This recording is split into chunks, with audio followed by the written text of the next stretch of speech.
Livro A Grande Síntese, Pietro Ubaldi, o capítulo 65, Instinto e Consciência, Técnica dos Automatismos. Não vos admireis disto, pois conheceis somente uma pequena parte de vós mesmos. O funcionamento orgânico não ocorre fora de vossa consciência, confiado à unidade de consciências inferiores, situada fora delas? A economia que a lei do menor esforço impõe limita a consciência humana ao âmbito em que se realiza o trabalho útil das construções. O que foi vivido e definitivamente assimilado é abandonado aos substratos da consciência, zona que podeis chamar de subconsciente. Por isso, o processo de assimilação, base do desenvolvimento da consciência, realiza-se justamente por transmissão ao subconsciente, em que tudo fica, mesmo se esquecido, pronto para ressurgir se um impulso a excita ou um fato o exija. O subconsciente é exatamente a zona dos instintos, das ideias inatas, das qualidades adquiridas. É o passado superado, inferior, mas adquirido. Entre parênteses, misoneísmo.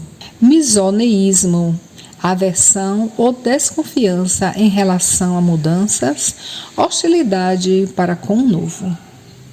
Aí depositam-se todos os produtos substanciais da vida. Nessa zona encontrais o que fostes e o que fizestes. Reencontrais o caminho seguido na construção de vós mesmos, tal como nas estratificações geológicas reencontrais a vida vivida pelo planeta. A transmissão ao subconsciente ocorre justamente através da repetição constante. Então, dizeis que o hábito transforma um ato consciente num ato inconsciente. Com ele, forma uma segunda natureza. Este é o método da educação. Palavras comuns que exprimem exatamente a substância do fenômeno. Podeis assim, com a educação, o estudo e o hábito, construir-vos a vós mesmos. Logo que um ato é assimilado, a economia da natureza o deixa fora da consciência, porque para subsistir não mais precisa que ela o dirija. Logo que uma qualidade é apreendida, também é abandonada aos automatismos em forma de instinto de caráter que se fixou na personalidade. Não se trata de extinção nem de perda, porque tudo subsiste e está presente e ativo, se não na consciência, pelo menos indubitavelmente no funcionamento da vida, e continua a produzir todo o seu rendimento. Somente é eliminado da zona da consciência, porque agora já pode funcionar sozinho, deixando o eu em repouso. A qualidade assimilada e transmitida ao subconsciente cessa de ser fadiga e se torna necessidade, instinto. O impulso impresso na matéria fica e, quando reaparece, exprime-se como vontade autônoma de continuar na sua direção, como criatura psíquica independente, criada por obra vossa, mas agora quer viver sua vida. Dessa maneira, a consciência representa apenas aquela zona da personalidade em que ocorre o esforço da construção do eu, de sua ulterior dilatação. Em outros termos, limita-se unicamente à zona de trabalho e, é lógico, o consciente compreende somente a fase ativa, única que sentis e conheceis, porque é a fase em que viveis e trabalha a evolução. Agora, podeis compreender algumas características inexplicáveis do instinto, assim como sua maravilhosa perfeição. No instinto, a assimilação está terminada.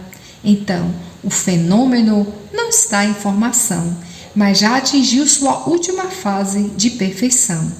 Por isso, o instinto é tenaz e sábio. Existe por hereditariedade e sem aprendizado, justamente porque esse já ocorreu.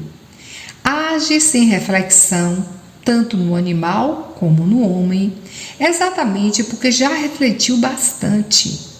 Foi superada a fase de formação, o ato reflexivo é inútil e é eliminado. A repetição constante cristalizou o automatismo numa forma que corresponde perfeitamente às forças ambientais. Estas agiram de maneira constante. Cálculo de forças, adaptações, ações e reações, sensibilidade e registro concorrem para o transformismo. No crisol das formações estavam misturadas em ebulição forças reguladas, cada uma por um inato princípio-lei próprio, perfeito. O resultado tinha de ser perfeito e exato. O princípio diretor, que garantia a constância das ações e condições ambientais, permitiu a estabilização de reações constantes no instinto e, portanto, a correspondência deste com o ambiente. Compreendeis agora a estupenda presciência do instinto e da infinita série de experiências, incertezas e tentativas de que ela resulta. O indivíduo deve ter aprendido alguma vez essa ciência, porque do nada, nada nasce. Deve ter experimentado a constância das leis ambientais pressupostas a que correspondem seus órgãos, para as quais ele é feito e proporcionado. Se uma série infinita de contatos, de experiências e adaptações no período de formações, não se explica uma tão perfeita correspondência de órgãos e instintos antecipados à ação dentro de uma natureza que avança por tentativas e nem se explica sua hereditariedade. No instinto, a sabedoria já está conquistada, foi superada a fase de tentativas e a necessidade de submeter-se a uma linha lógica que, oferecendo várias soluções, demonstra a fase insegura e incerta dos atos raciocinados, onde o instinto conhece um só caminho, o melhor. A razão cobre um campo muito mais extenso que o limitado pelo instinto. Abre parênteses. Nisto o homem supera o animal, dominando zonas que ele ignora. Fecha parênteses. Entretanto, em seu pequeno campo, o instinto atingiu um grau de amadurecimento mais adiantado, expresso pela segurança dos atos, e um grau de perfeição ainda não alcançado por nenhuma razão humana. Esta, nas tentativas, revela as características evidentes da fase de formação. Da mesma forma que o animal raciocinou rudimentarmente no período da construção de seu instinto, assim a razão humana, terminada a formação, alcançará um instinto complexo e maravilhoso que revelará sabedoria muito mais profunda. No homem, conserva-se todo o instinto animal, de que a razão é mera continuação. Agora podeis compreender que instinto e razão são simplesmente duas fases de consciência, a primeira já superada e, portanto, funcionando automaticamente, a segunda em vias de formação. Não coloqueis os dois momentos do mesmo processo evolutivo em antagonismo. No homem, não apenas sobrevive todo o instinto do animal, como também a formação de novos instintos não cessa, tal como ocorreu para ele e com o mesmo sistema, embora muito mais rapidamente, em vista da potência psíquica do homem e no nível muito mais alto em virtude da complexidade de seu psiquismo. Da mesma forma que, no homem, a fase instinto é inconsciente e a fase razão consciente, assim no animal, além do instinto inconsciente, existe pequena zona de formação, portanto consciente e racional, embora de consciência e racionalidade primitivas. Se observardes, vereis que nem todos os atos dos animais estão cristalizados no instinto. Existe sempre uma porta aberta para novas aquisições, abre parênteses, aprendizado, domesticação, etc. Fecha parênteses. Entre a planta, o animal e o homem, só existe a diferença devida ao caminho maior ou menor que foi percorrido. Pensais quanta parte de vós mesmos está confiada aos automatismos, como também a racionalidade humana tende a cristalizar-se em atitudes instintivas, como passa a ser instinto tudo o que foi profundamente conquistado. Existe, pois, uma zona obscura do subconsciente e uma zona lúcida do consciente. Além disso, há uma terceira zona, a do superconsciente, em que tudo são expectativas, preparando-se às conquistas do amanhã. Fase possuída apenas como pressentimento e contida em germe nas causas que atuam no presente, de que ele representa o desenvolvimento. Zonas que, em sua amplitude e posição, são relativas ao ser, de acordo com seu grau de desenvolvimento. Variam grandemente também no homem, conforme sua evolução pessoal, os limites do consciente. Aquilo que é consciente ou superconsciente para alguns pode ser subconsciente, abre parênteses, ou seja, caminho percorrido e experiências adquiridas, fecha parênteses, para outros mais adiantados. Esses limites variam também durante a vida do mesmo indivíduo, pois a vida é justamente o período das aquisições e transformações de consciência. A idade mais adequada a essas aquisições, em outras palavras, mais suscetível de educação, é a juventude.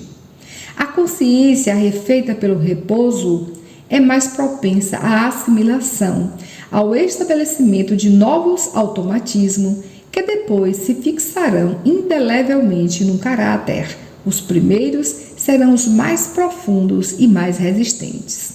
Reassumindo rapidamente todo o caminho percorrido pela evolução, a zona da consciência tende sempre a subir, deslocando-se para o superconsciente. Educação, hábitos bons e maus, tudo se fixa em automatismos transmitidos ao subconsciente. A fase lúcida do trabalho construtivo se transfere para campos mais elevados e mais profundos, para o âmago do ser, na assimilação de qualidades espirituais. Assim, nada se perde de todas as dores e lutas da vida, de todo o bem e mal praticados. Não se perde fora de vós pelo princípio de causa e efeito. Não se perde dentro de vós pelo princípio de transmissão ao subconsciente. A herança de vossas culpas, como de vossos merecimentos, o resultado de todas as vossas fraquezas ou esforços, vós os carregais sempre convosco, de acordo com o que quisestes. A assimilação por automatismos e a transmissão ao subconsciente é o meio de transmissão para a eternidade das qualidades adquiridas, fruto de vosso trabalho. Cada ato tem um eco e deixa uma marca. A técnica dos automatismos reside em vossa experiência cotidiana, na aquisição de cada habilidade mecânica ou psíquica. A objeção que poderias levantar contra a teoria da assimilação por automatismos das experiências vividas, abre parênteses, isto é, perde-se um hábito por falta de uso, fecha parênteses, não vale, porque o que se transmite ao subconsciente é a aptidão e não o conhecimento. Vede que aquela permanece mesmo quando o conhecimento esvanece pelo desuso e sabe reconstruir rapidamente o que parece destruído. Daí, todas as diversíssimas capacidades inatas, às quais tanto deve a vida, doutra forma não teriam explicação. Se a repetição de inumeráveis atos de defesa deu ao animal o instinto da defesa, o agir moralmente conferirá ao homem hábitos morais. O pensamento desenvolve e enriquece a inteligência. Tendes assim um meio para poderdes retificar continuamente a substância de vossa personalidade. Vós mesmos podeis plasmá-la para o bem ou para o mal. Assim, vosso destino, produzido pelas qualidades que assimilastes, constituído e cercado pelas forças que movestes, pode sempre sofrer retoques por vossas próprias mãos. Assim, o férreo determinismo imposto pela lei de causalidade abre-se nas zonas das formações estendidas para o futuro, num campo em que domina unicamente vosso livre-arbítrio, senhor da escolha, que mais tarde, salvo ulteriores correções, vos prenderá por sua vez na mesma lei de causalidade.